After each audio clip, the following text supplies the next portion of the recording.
Introduce the spokesperson and student coordinator for the Friends of the Congo, Brother Kambale Musavuli.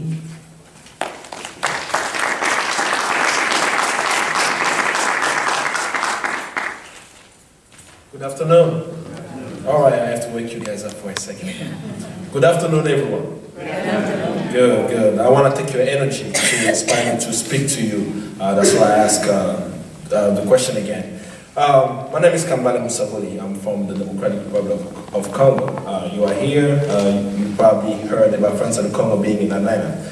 And we're here because of an emergency call of what is happening in the Congo. So though you may hear some accents in the microphone, please pay attention because so many of our people have died in our country. So it's really, really serious. It's very important that you are here. And I hope that it will end with you taking actually a concrete action to bring an end to the genocide that's taking place in the Congo.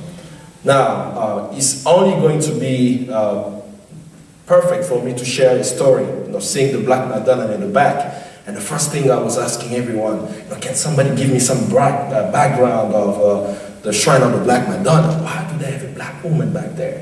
Can anybody kind of tell me how this came about? And the only story that I really wanted to share the story of Kipa Vinta, a Congolese woman warrior, who in the early 1700s, she mobilized Congolese people to demand sovereignty from who? The Portuguese.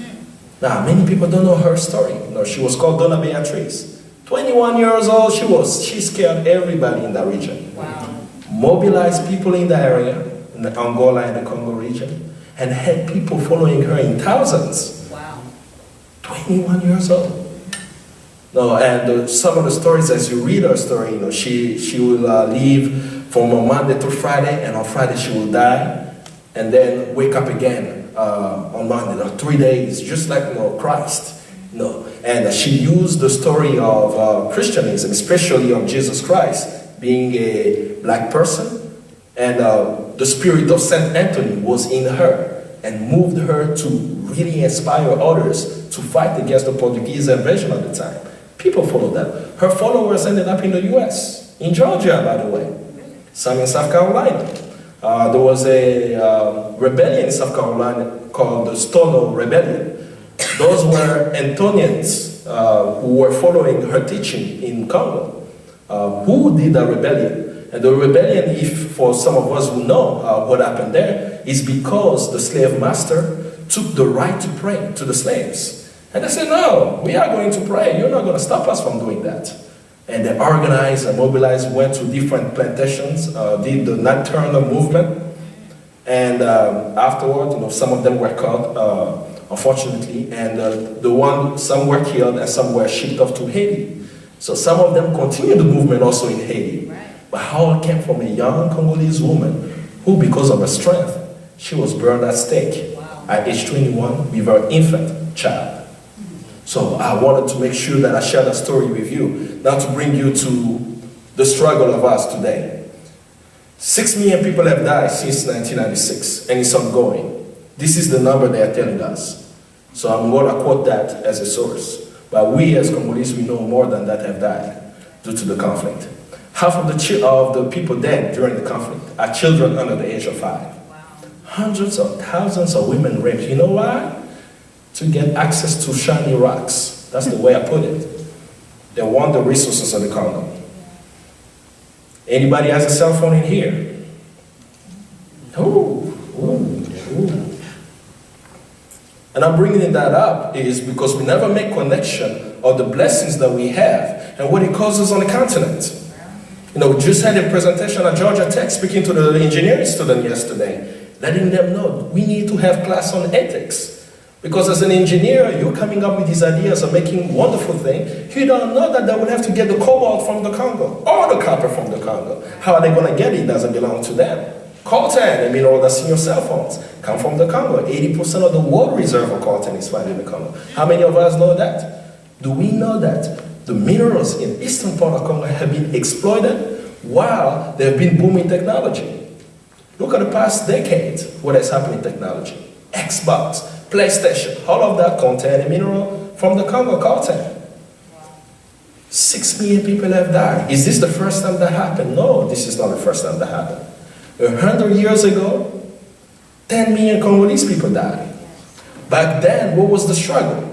Berlin Conference, they carved up the African continent and they gave the land the size of Europe to one man, Leopold II, as his personal property. What was he doing in the Congo at the time? He was taking rubber out of the Congo. Why? Because we needed the rubber for the tire of our cars and bicycle at the time. Millions were dying. People knew that they were dying. It took African Americans to go to the Congo for the world to know. George Washington Williams, the first African American Civil War veteran, he hears about the Congo before even we had a telephone, goes there on a boat, see it for himself, and he said, why are people who look like me are dying in the Congo? And we can't even take a plane to go to Africa. This guy took a boat to go see for himself what was taking place there. He was so outraged that he sent a letter to the US president at the time saying that what is happening in the Congo is crimes against humanity. Actually, historically, he's the person who coined that term. He inspired others African Americans to go to the Congo. William Shepherd, first African American Presbyterian missionary to the Congo, goes there, started a mission in the Kasai region, was taking the pictures of the atrocities, sending it back to the US. His wife was with him in the Congo. First person to translate the Congolese language into English, Lucy Gann Shepherd. They worked together in the Congo addressing the situation at the time. 10 million people were dying, their hands were chopped off, they were killed, brutalized, the women were enslaved, raped by the colonizers at that time, and the world was silent. And another inspiring story, a free slave, Maria Ferry, went to school in her 30s, and after she finished, she started teaching in Talladega College in Alabama. And when she was 54, if I'm not mistaken, she hears William Shepherd speak in her community, because what he was doing to support his mission, he will come back to the US and speak in different campuses and communities to raise for his mission in the Congo. So he's speaking at the college where she was, and she said, oh my God, 10 million people are dying, are you telling the truth? I said, yes, 10 million people are dying in that country, I need your help. And she asked him, how can I help you? He simply said, come to the Congo with me. Now she doesn't have any money, she's just a teacher. Not long ago there was an emancipation declaration saying that she's now free. So she doesn't have anything really to go there. So she said, okay, what am I gonna do? Think about it for about a year or so. She sells her house, take the money from the sale of her house, and goes to the Congo. What was she doing in the Congo? She built a mission to protect young women. Why? While the Belgians were still controlling the Congo, there were also the Arab slave trade that was going on. So the slave traders were coming to take some of the young Congolese women at the time. So she built a house for them to protect them. She was teaching mathematics. So how could she do that? We didn't have an airplane. She also went on a boat because she saw that people who look like her are dying. And she acted. And because of her work, William Shepherd's others joined. Booker T. Washington and Jesse Jackson back then said, well, I may not go to the Congo, but I'm going to use my political platform to speak about the Congo. So he wrote an article called Cruelty in the Congo Country. Mark Twain said, well, I'm an author. I may not go to the Congo. What can I do? Use my talent as a writer to speak about the situation in the Congo. Our European allies heard the same thing. Joseph Conrad, he hears there is something really strange happening in the Congo. What can you do? He goes there, see for himself, writes a book called Heart of Darkness to speak to a European audience about what he saw. But their mobilization in Europe and in America helped end that genocide. That was before the Holocaust now. 10 million people died. Why? Because they needed to get to the rubber. But when the killing stopped on November 15, 1908, when Congo was taken away from Leopold, he wasn't given back to the Congolese. He was given to Belgium. So the exploitation continued. But there was still a connection of people that continued to work with the Congolese. Somehow, one of our elders had access to Marcus Garvey's newspaper. Simon Kimbangu, I still wonder how he was able to get access to the paper. He started mobilizing people. I call him the community organizer way before Obama. Mobilizing people in the Congo to demand sovereignty, sharing with them the Pan-African movement that was taking place, and in some instances they were memorizing these pages so they could recite it to the people of what Marcus Garvey was doing on the outside. And also, you have to remember Simon Kimbangu is a descendant of Kimpavinta that I shared with you. So he also had the spirit of always demanding for sovereignty during the time. But he was in prison for 30 years. How many of us know that? We know Mandela spent 27 years in prison. Right. Do you know that Simon Kimbangu spent 30 years fighting Belgian colonialism? So, no, he wasn't the only one who fought. He inspired others to keep fighting. Kwame Nkrumah goes back to Africa. He goes to Ghana. He helped his country after living here in the US. And he helped his country to get independence. Then he calls the 5th Pan-African Congress in 1958. He had a vision of a united Africa. He saw the capital of the United States of Africa in Kinshasa. So he already even had the plan. So he brought African leaders together to see how this plan could be formalized. He brought our leader Patrice Lumumba there. He said, go to the Congo, do the Yes We Can movement, demand that there is independence that happens there. He goes there successfully and he was killed. But the vision of Pan-Africanism, of rising up, stay within the people. And from that time, from 1960 up till today, the Congolese have risen. But their challenge has always been, we haven't been able to connect with you as we used to. Congo will not be free if you are not connected with the Congolese people, just as you did with South Africa. So our call to action to you is to see with what I share with you in a few minutes, the 6 million deaths that have happened in the Congo. I can speak about the complexity of who is fighting. Right now, that's not needed. Right now, what you need to know is people are dying unnecessarily. Yes. And there is something you can do about it. Yes, connect with us, and I know Brother Maurice will go into detail on what action you can take now. But I'm leaving you with just the aspiration as you hear it. There is so much you can do. Whatever you do, do it for the Congo. You're a singer, you sing a song about the Congo. You're a poet, write a poem. You want to come to the Congo, we'll help you get there. But be with us until freedom comes to the Congo. Thank you.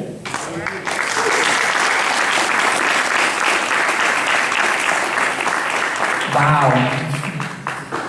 There is so much that our enemies do not want us to know about ourselves. And if they can continue to keep us separate and confused about what the issues are, then they continue to have an advantage on our people. Let us welcome the director, executive director of the Friends of the Congo, Maurice Carney.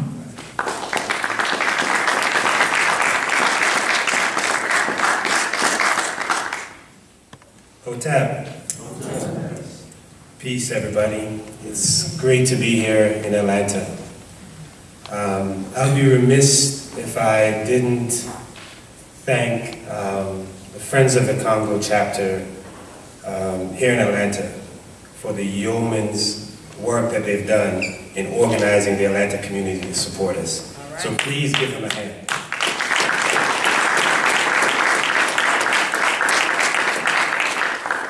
So I'd like to thank the Shrine, the Black Madonna, for hosting us. I was first introduced to the Shrine through Malcolm X. I would listen to his tapes vociferously. And I recall one tape in particular where Malcolm's house had just been bombed, and he was invited to Detroit by Reverend Clyde, and he was apologizing to the audience for his condition. And he said, you know, no matter what happened to me, I had to be here with my brother, Reverend Clyde, in Detroit. All right. So that's how I was first introduced to the Shrine. I was also first introduced to the Congo through Brother Malcolm. He would almost always talk about the Congo, almost always talk about Lumumba. But why? Why did the Congo matter so much to Malcolm in the 1960s? Why was this black man talking about a country halfway around the world? Probably more than any other country. Why does the Congo matter? Well, after listening to Malcolm, I did some research. First research I did was to find the Congolese. Asked them about the Congo. Asked them why their country was so important. What did I discover? Why should you care about the Congo? Found that Congo is in the heart of Africa, straddling the equator, bordered by 9 other African countries, the size of Western Europe. One country that Chairman Mao said that he who controls the Congo controls the world. That may be hyperbole, but the fact that you can state that about a country says something about its importance. Former South African President Thabo Mbeki just flat out said, there is no new Africa without a new Congo. Frantz Fanon said Africa is like a pistol. Congo is the trigger. You pull that trigger, it sets off a combustion that'll ignite the entire continent. He went on to say, the fate of all of us is at stake in the Congo. Now, President Obama, he's no Pan-Africanist. For real. Right? He's a Democrat. Right. But even a Democrat can recognize the significance of the Congo. He said that if Africa is to achieve its promise, resolving the problem in the Congo will be critical. Right? So that's why Congo matters. Because it's the fulcrum on which the African continent swings. So if you care about Africa, you've got to care about the Congo. If you're concerned about African people, you have to be concerned about what's happening to the over 6 million people who have died in the Congo. So, there is no excuse for us not to know about the Congo, not to care about the Congo. I told you Fanon, Chairman Mao, even Che Guevara went to the Congo in the 1960s. He said, Congo's problem is a world problem. And that's the call to conscience that we have for you in Atlanta and for people around the globe. We're traveling from city to city, from town to town, as Dr. King would say, from hamlet to hamlet, educating, mobilizing, because Congo today, the global movement around the Congo, is as important as the Free South African movement was yesterday. Yes, absolutely. A strong Congo will result in a strong Africa. A strong Africa will result in a strong African world. So Congo is a key for the dignity of people of African ancestry throughout the globe. How can we, as black people in America today, know that 6 million of our family members have lost their lives and we're silent? We cannot afford to be silent. I say to you, as long as black bodies are devalued anywhere in the world, they'll be devalued everywhere in the world.